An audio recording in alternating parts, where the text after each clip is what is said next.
message que nous avons reçu, c'est l'appel à sortir. Sortez du milieu de mon peuple et séparez-vous, dit le Seigneur. À ne pas toucher ce qui est impur.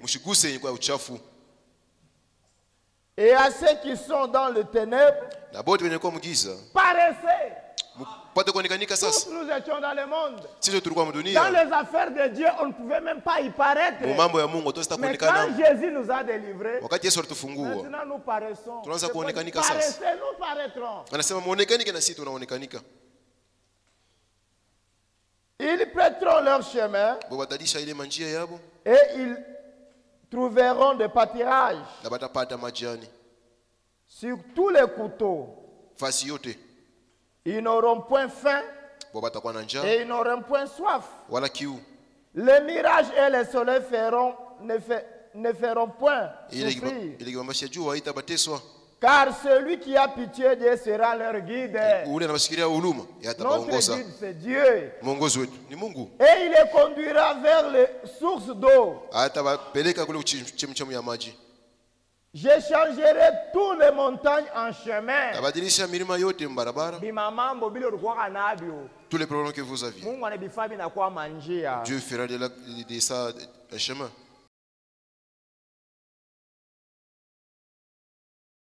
De vous au nom de notre Seigneur Jésus-Christ.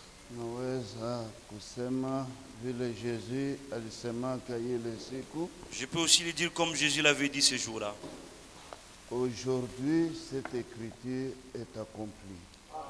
Leo iandiko inatimizwa. Voilà pourquoi.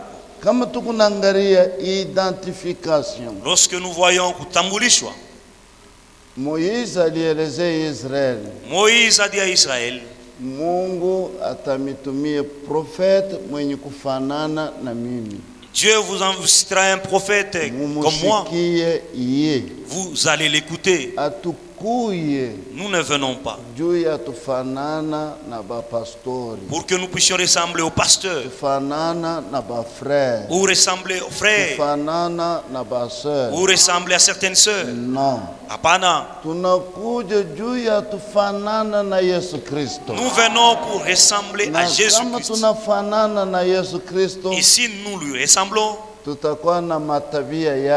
nous aurons ses caractères. Regardez Jésus-Christ. On lui a apporté cette femme, celle qui a été attrapée en flagrant délit d'adultère. Les gens ont dit selon la loi de Moïse, une telle femme doit être lapidée. Jésus-Christ l'ayant regardé, la première des choses, l'aimant. Regardez aujourd'hui le comportement des chrétiens. C'est aimer les pécheurs, mais nous n'aimons pas ces péchés. Nous haïssons ces péchés, mais nous aimons le pécheur. Et il a manifesté le pardon.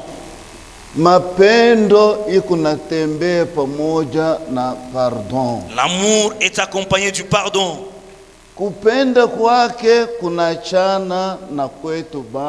Son amour est différent de notre amour. Voilà pourquoi Dieu veut que nous aimons comme lui. Il dit que l'amour parfait, c'est l'amour parfait qui entrera au ciel. L'amour qui couvre la multitude de fautes. Tous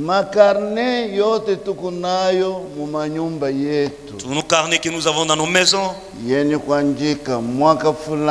où nous avons écrit telle année, tel mois, tel jour, tu m'avais offensé. Lakini Yesu Kristo lui, lorsqu'il est né et lorsqu'il est venu dans ce monde, c'est pour le pardon du monde, c'est pour sauver le monde. Et lorsque vous le croyez,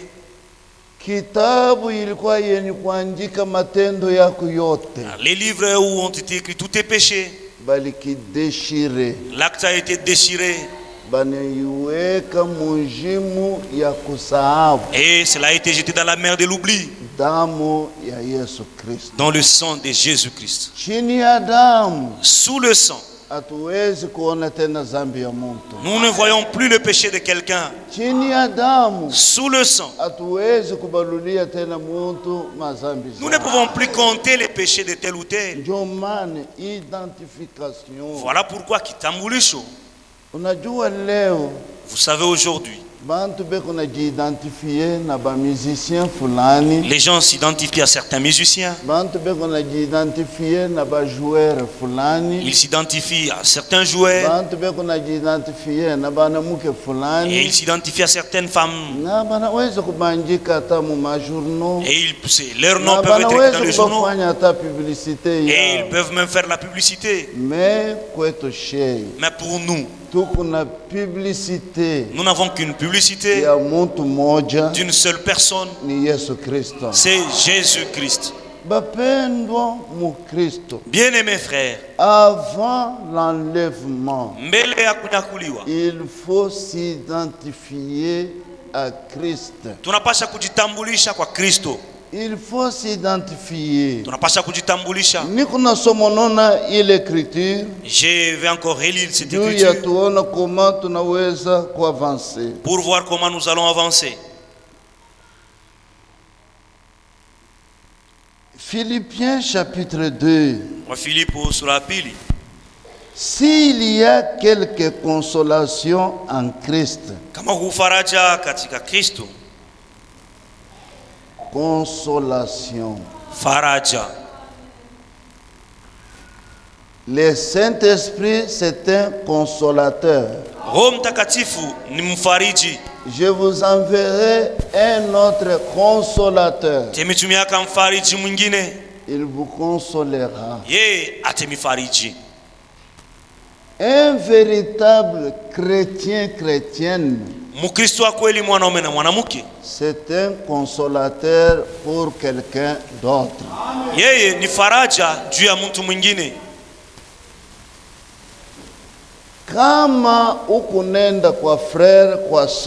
Si vous allez visiter un frère ou une soeur qui est éprouvé ou qui est malade, vous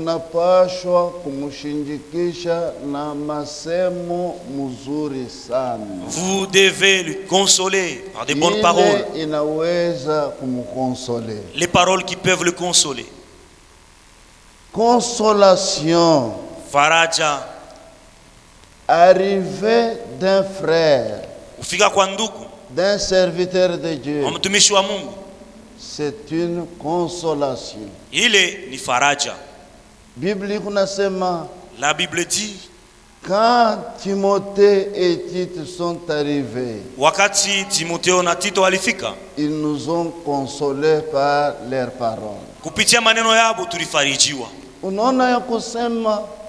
Notre consolation n'est pas consolation coutumière. C'est consolation en Christ. Il faut que l'église tout entière soit en Christ. Ne rentrez pas en arrière. Ne reculez pas. N'abandonnez pas votre salut. N'abandonnez pas votre assemblée. Nous attendons le retour de Jésus-Christ. La foi vient de ce qu'on entend. Ce qu'on entend vient de la parole de Dieu. Ils étaient tous